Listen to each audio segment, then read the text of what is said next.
Au dîner de Noël, ma belle-mère a annoncé « Cette maison est à moi maintenant, les enfants n'auraient rien ». Nous étions dévastés. Puis l'avocat de papa est arrivé à l'improviste. Avant de lire le testament, je dois vous montrer quelque chose que votre père a enregistré 3 jours avant sa mort.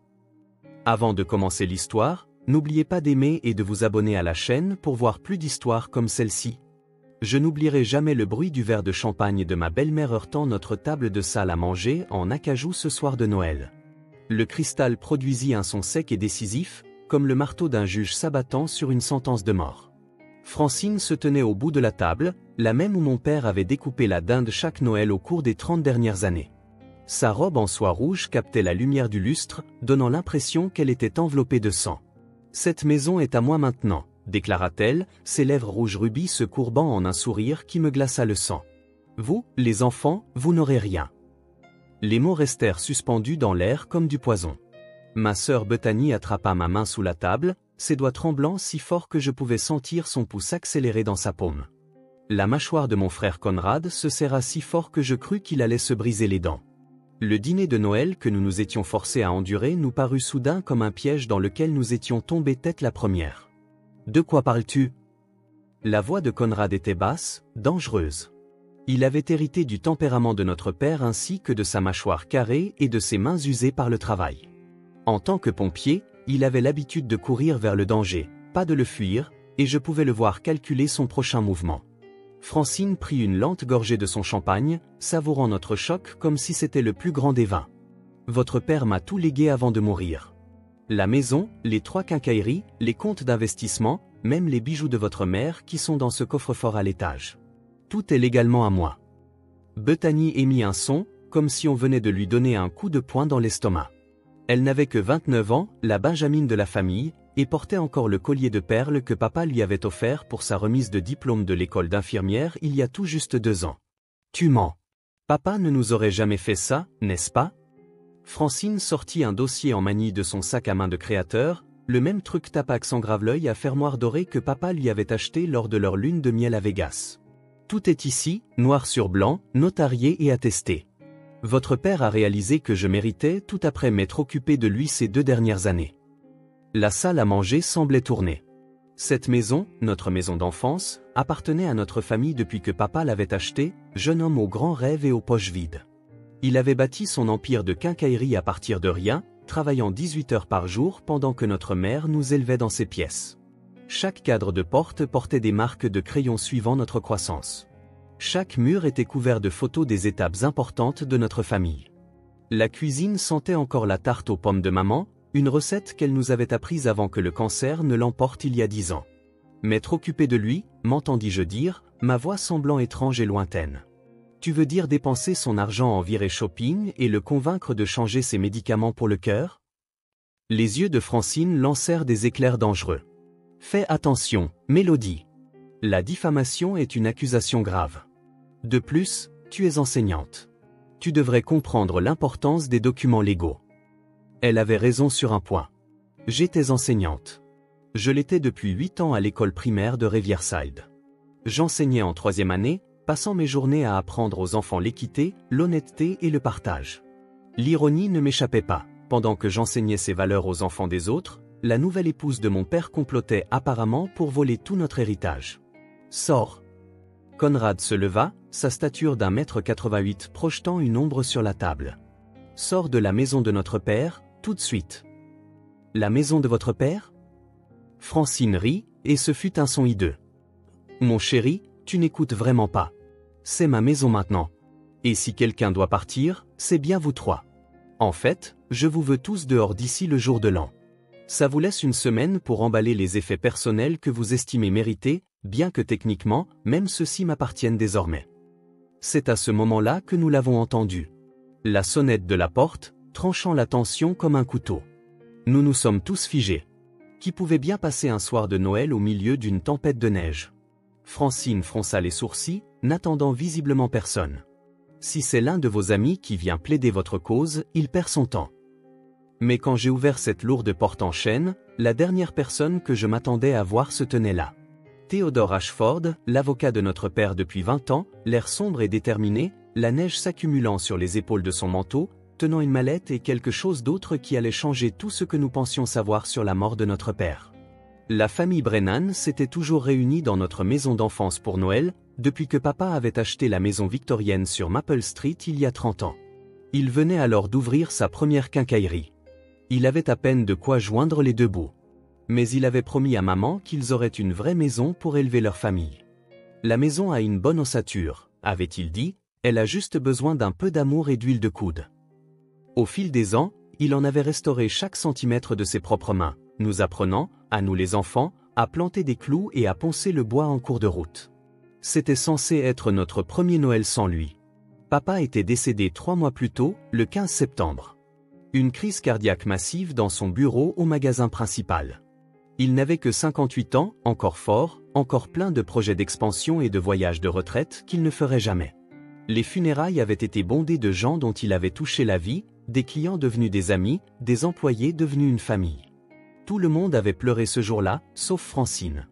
Mélodie, passe la sauce au canneberge, murmura Bethany de l'autre côté de la table, essayant de maintenir une certaine normalité dans ce qui ressemblait à une pièce de théâtre d'un dîner de famille. Elle avait conduit 3 heures depuis l'hôpital pour enfants où elle travaillait, portant toujours son haut d'uniforme à motif de sucre d'orge sous son pull.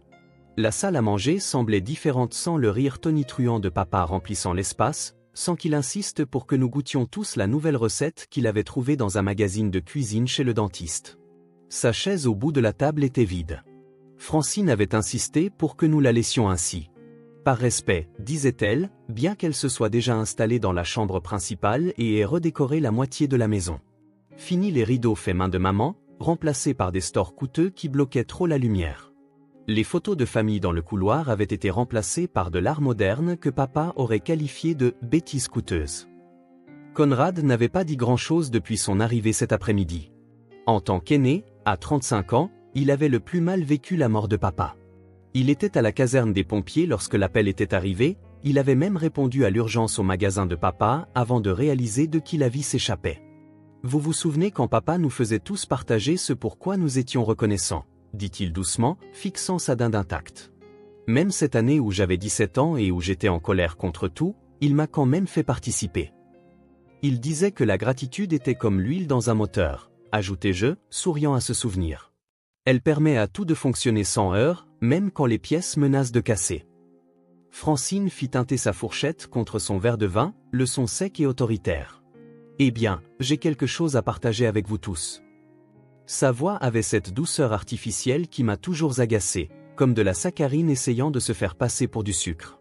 Elle n'avait été la secrétaire de papa au magasin principal que pendant 6 mois avant qu'ils ne commencent à sortir ensemble. Nous avions tous été choqués quand il l'avait présentée comme sa petite amie à la fête du 27e anniversaire de Bethany, il y a 2 ans et demi. Francine avait 30 ans de moins que papa, avec des cheveux blonds décolorés et des ongles toujours parfaitement manucurés, jamais écaillés par un vrai travail. Aucun de nous n'avait compris ce que papa voyait en elle.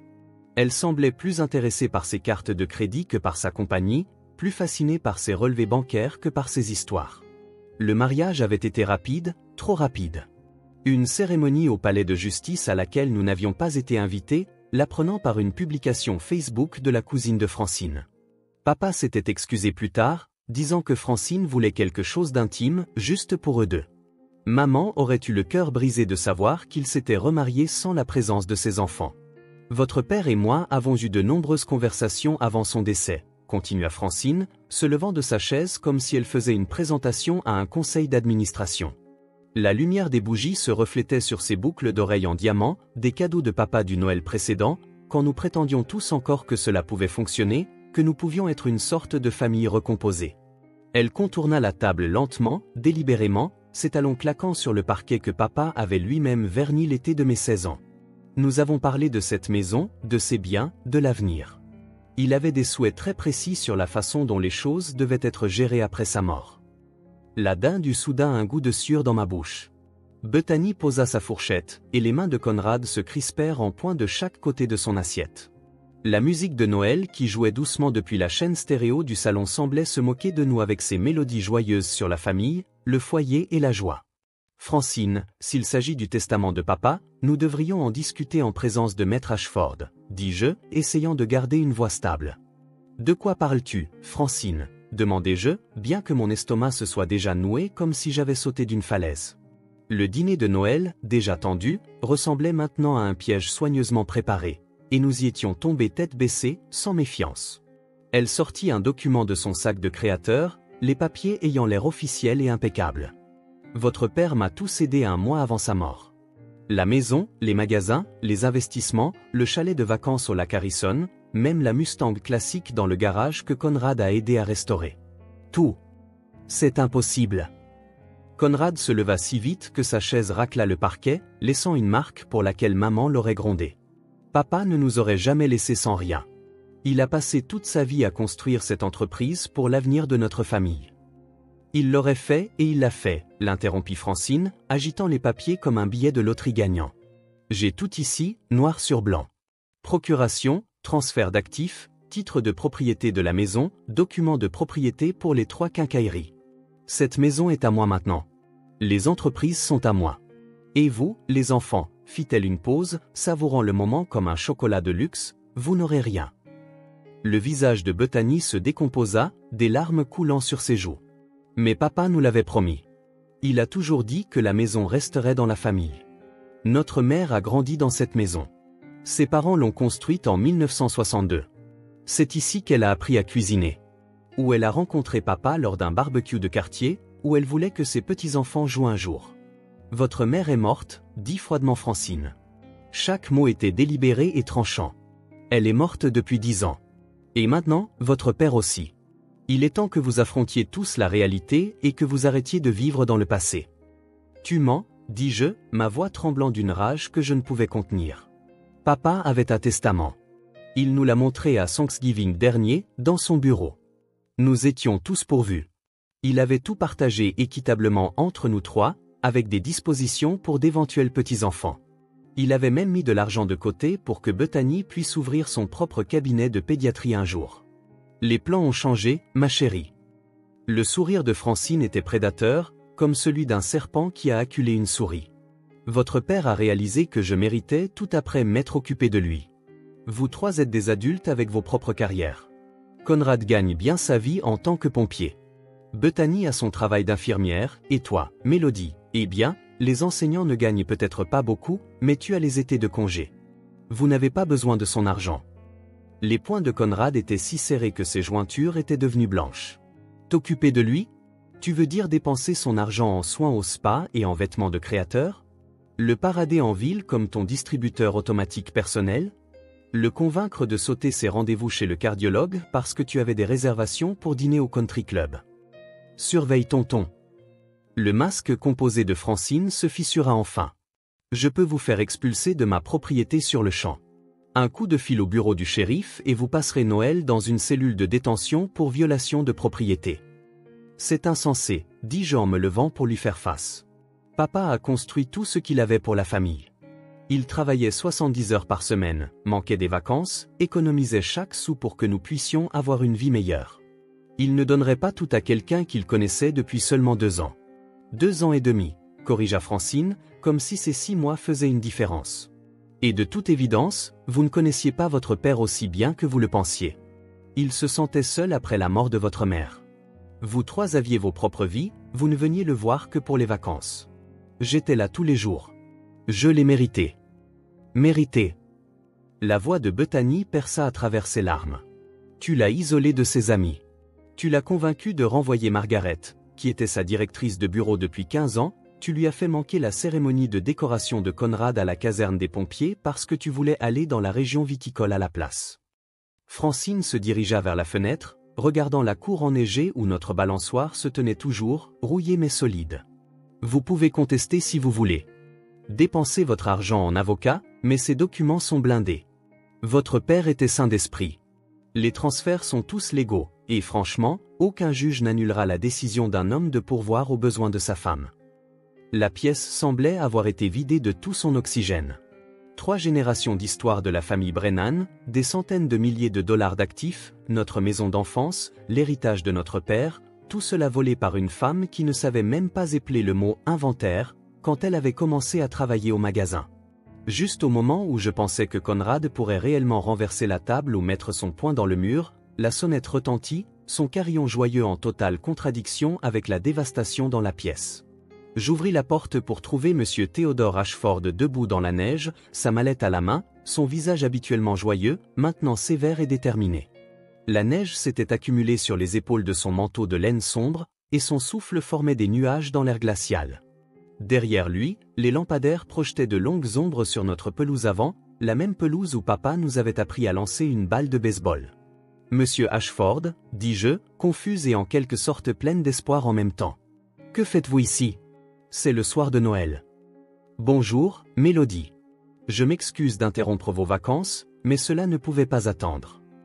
Il entra, secouant la neige de son manteau avec une efficacité bien rodée. Ses yeux étaient vifs derrière ses lunettes à monture métallique, les mêmes yeux qui avaient aidé papa à naviguer à travers 30 ans d'affaires commerciales. Est-ce que tout le monde est là? Y compris Madame Brennan? Francine apparut dans le couloir, le froufrou de sa robe rouge l'accompagnant, son visage passant déjà de la surprise au calcul. Théodore, que signifie tout cela? Nous ne vous attendions pas. Francine. Il hocha la tête sèchement, la reconnaissant à peine. C'était la première fois que je le voyais être autre chose que professionnellement courtois envers qui que ce soit. Je dois vous parler à tous. Il s'agit de la succession de Robert, et cela ne peut pas attendre un jour de plus. Il n'y a rien à discuter, dit rapidement Francine, sa voix montant d'une demi-octave. Robert m'a tout laissé. J'ai les documents ici même. Tout est parfaitement légal, tout est correctement attesté. Vous devriez le savoir. Vous les avez vus vous-même. Oui, je suis au courant des documents que vous avez fait signer à Robert, dit M. Ashford, son ton aussi tranchant qu'une lame. Cependant, il y a autre chose. Quelque chose que Robert m'a demandé de garder en sécurité jusqu'au bon moment, avec des instructions très précises sur le moment de le révéler. Nous nous sommes tous réunis dans le salon, les lumières du sapin de Noël scintillant ironiquement dans le coin. Les cadeaux en dessous semblaient maintenant des accessoires de théâtre, des boîtes emballées pleines de choses sans importance. Monsieur Ashford posa sa mallette sur la table basse que maman avait achetée dans une vente de succession et qu'elle avait elle-même restaurée lorsqu'elle était assez en forme pour entreprendre de tels projets. Conrad se plaça derrière le fauteuil de Francine, non pas menaçant, mais lui barrant clairement le chemin vers la porte. Bethany s'assit à côté de moi sur le canapé, serrant toujours le mouchoir qu'elle avait utilisé pour essuyer ses larmes. La pièce sentait les aiguilles de pin et les bougies à la cannelle, des odeurs qui auraient dû signifier confort et foyer, mais qui ressemblaient maintenant à un salon funéraire. 3 jours avant la mort de Robert, il est venu à mon bureau, commença M. Ashford en sortant une tablette de sa mallette. C'était un mardi matin, très tôt, avant l'ouverture des magasins. Il était affligé, plus bouleversé que je ne l'avais jamais vu en 20 ans d'amitié et de relations professionnelles. C'est ridicule, intervint Francine. Mais sa voix avait perdu une partie de son assurance d'antan. Robert n'a jamais mentionné vous avoir rendu visite cette semaine-là. Il y a beaucoup de choses que Robert ne vous a pas mentionnées, Francine, répondit froidement M. Ashford. Il m'a demandé d'enregistrer quelque chose, un message vidéo, et de ne le partager que si certaines circonstances se présentaient. Il était très précis sur ces circonstances. L'avocat regarda directement Francine, son regard inflexible. Ces circonstances étaient, et je cite Robert directement ici, si Francine essaie de tout réclamer et de laisser mes enfants sans rien, montre-leur la vérité. Ces circonstances se sont maintenant produites. C'est du harcèlement. Francine commença à se lever, mais Conrad posa une main ferme sur son épaule. Assieds-toi, dit-il fermement. Nous allons tous regarder ça. Chaque seconde. Vous me forcez à rester ici, protesta Francine, mais sa voix tremblait maintenant. C'est ma maison. Je vais appeler la police. Faites-le, je vous en prie, dit calmement M. Ashford en sortant son téléphone. En fait, je peux les appeler moi-même si vous préférez.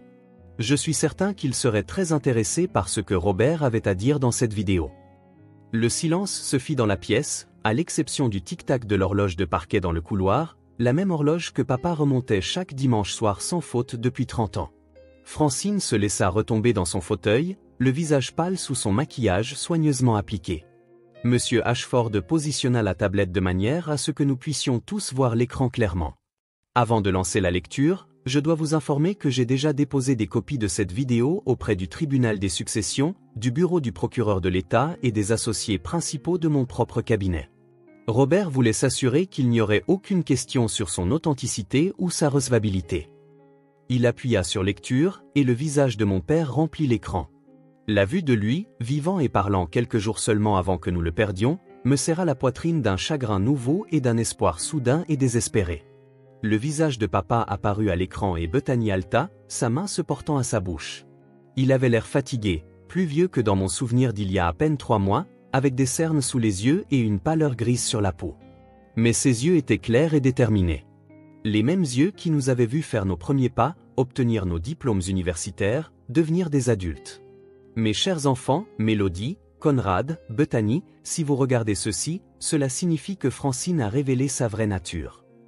Sa voix était stable, mais remplie d'une tristesse qui me brisa le cœur une fois de plus.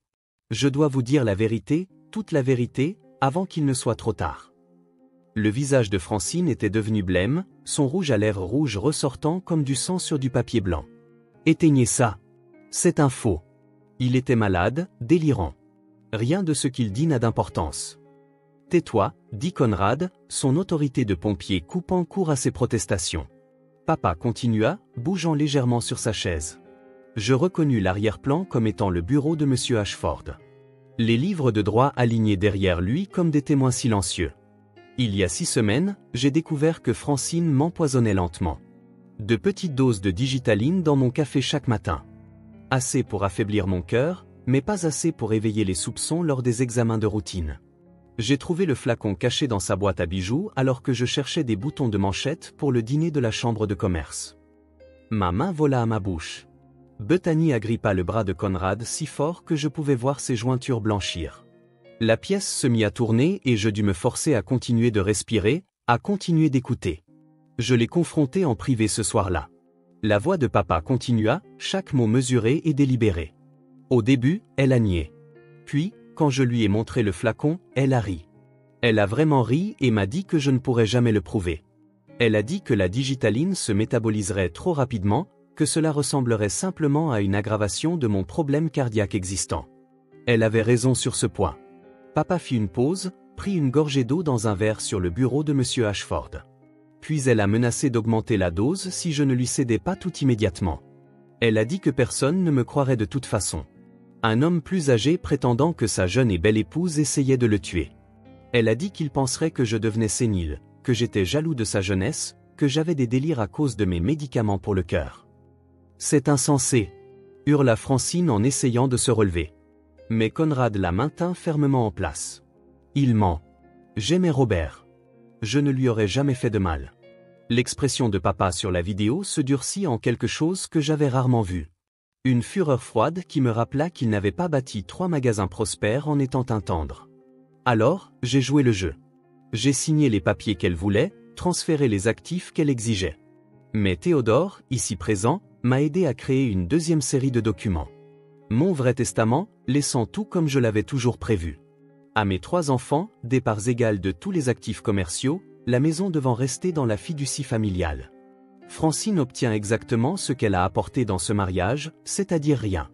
Mais plus important encore, papa se pencha en avant, regardant directement dans la caméra, j'ai tout documenté. La digitaline qu'elle a achetée sous un faux nom en utilisant une fausse carte d'identité qu'elle s'était fait faire à cet endroit louche sur l'autoroute 9. J'ai les reçus, les faux dossiers médicaux qu'elle a créés en utilisant mon ordinateur après avoir cru que j'étais endormi. J'ai des captures d'écran et des eurodatages. La police d'assurance vie qu'elle a essayé de souscrire sur moi à mon insu, en falsifiant ma signature. Théodore a tout ce qu'il faut pour prouver la tentative de meurtre et la fraude. Monsieur Ashford sortit un épais dossier de sa mallette. Tout ce que Robert a mentionné est ici. Copie de reçu, photographie, enregistrement audio de conversation où Francine discutait de ses plans avec quelqu'un au téléphone, pensant que Robert dormait. La pièce était silencieuse, à l'exception du son de la voix de papa qui continuait. Francine, si tu regardes ceci, sache que j'ai déjà contacté la police. L'inspecteur Morrison de l'unité des crimes majeurs enquête depuis 1 mois. Il devrait arriver peu après la fin de cette vidéo. Tu pensais probablement être si maligne, si prudente. Mais tu as oublié quelque chose d'important. Le système de sécurité que tu as insisté pour que nous installions enregistre l'audio, ainsi que la vidéo. Chaque menace que tu as proférée est conservée. Comme par un signal, nous entendîmes des sirènes au loin, devenant de plus en plus fortes, de plus en plus proches. À travers la fenêtre de devant, des lumières rouges et bleues commencèrent à peindre des motifs sur la pelouse enneigée. Le visage de papa s'adoucit à l'écran. Mes chers enfants, je suis désolé pour cette tromperie. Je devais vous protéger et assurer que justice soit faite. Le médecin dit que les dommages causés à mon cœur par la digitaline sont étendus. Il ne me reste peut-être pas longtemps, peut-être quelques jours, mais je ne pouvais pas quitter ce monde en sachant qu'elle s'en tirerait, en sachant qu'elle volerait votre héritage et bafouerait la mémoire de votre mère dans la maison qu'elle aimait. 3 mois plus tard, je me tenais dans le bureau de papa, maintenant le bureau de Conrad, regardant la pluie de printemps laver le jardin que maman avait planté il y a 20 ans. Les jonquilles étaient en fleurs, d'un jaune vif sur la terre sombre, preuve que la vie continue d'avancer même après l'hiver le plus rude. Francine avait été reconnue coupable de meurtre au premier degré et de tentative de meurtre, condamnée à la réclusion à perpétuité sans possibilité de libération conditionnelle. Le procès a révélé qu'elle avait déjà fait cela à 2 autres maris âgés dans différents états, toujours avec le même schéma de poison, de papier et de faux chagrin. « Salut », dit Bethany en me rejoignant à la fenêtre. Elle avait l'air en meilleure santé maintenant, les cernes sous ses yeux s'estompant enfin. Conrad prépare le fameux chili de papa pour le dîner. Avec des haricots en plus, exactement comme papa l'aimait, même si nous nous plaignons tous. Je souris, me souvenant comment papa défendait sa recette contre nos protestations chaque dimanche. Papa aimerait que nous vivions à nouveau tous ensemble ici. Il disait toujours que cette maison était trop grande pour seulement 2 personnes. Elle hocha la tête, glissant une mèche de cheveux derrière son oreille. Tu sais quoi ? Je n'arrête pas de penser à la façon dont papa nous a protégés, même en mourant. Il aurait pu simplement aller voir la police immédiatement quand il a trouvé le poison, mais il savait que Francine pourrait nous faire du mal ou disparaître avec tout avant qu'il ne puisse monter un dossier. Il avait toujours 10 longueurs d'avance. J'acquiesçais, pensant à toutes ces parties d'échecs qu'il nous avait apprises quand nous étions enfants. Même à la fin, il nous apprenait encore à penser de manière stratégique. Conrad apparut dans l'embrasure de la porte, tenant une enveloppe qui semblait vieillie sur les bords. J'ai trouvé autre chose dans les papiers de papa en organisant les comptes du magasin. Une lettre pour nous. Vous voulez que je la lise ? Nous nous sommes réunis sur le vieux canapé en cuir de papa, celui qu'il avait acheté d'occasion et restauré lui-même, refusant de le remplacer malgré les douces suggestions de maman.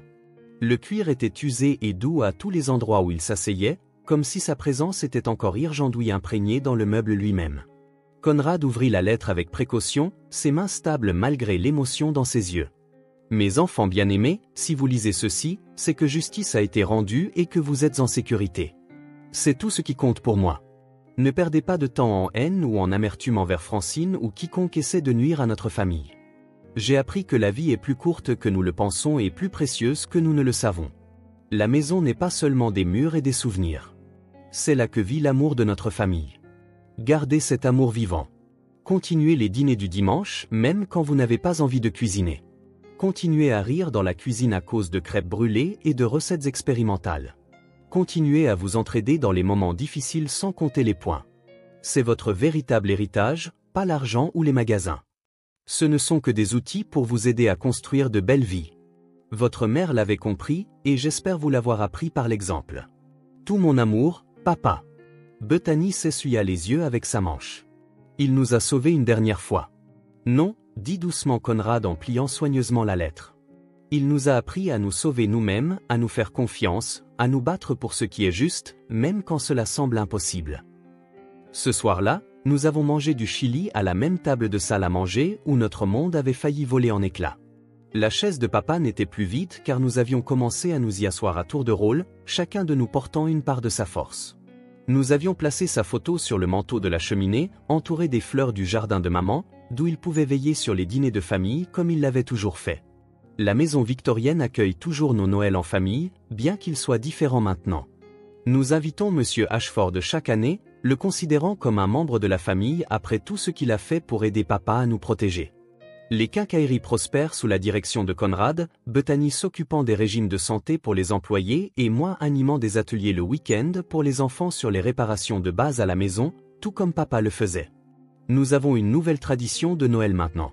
Avant le dîner, nous regardons la vidéo de papa. Pas la révélation sur Francine, mais une autre que Monsieur Ashford nous a donnée, où papa raconte simplement des histoires sur chacun de nous quand nous étions enfants, riant des souvenirs de nos mésaventures et de nos aventures. Cela nous rappelle que l'amour transcende la mort, que la justice peut l'emporter sur la cupidité, et que la famille est le seul héritage qui compte vraiment. Parfois, Les plus grands cadeaux se déguisent en pires moments. Le dernier cadeau de Noël de papa pour nous n'était ni de l'argent ni une propriété. C'était de nous montrer que l'amour et la justice sont plus forts que la cupidité et le mal. Et que parfois, la meilleure vengeance contre ceux qui essaient de déchirer les familles est simplement de rester unis, plus forts qu'avant. Si cette histoire a touché votre cœur ou vous a rappelé de chérir votre propre famille tant que vous le pouvez, veuillez prendre un moment pour aimer cette vidéo et la partager avec quelqu'un qui a besoin de l'entendre. Commentez ci-dessous avec vos propres histoires de force familiale et de résilience. Et n'oubliez pas de vous abonner à notre chaîne pour plus d'histoires vraies et puissantes qui nous rappellent ce qui compte vraiment dans la vie.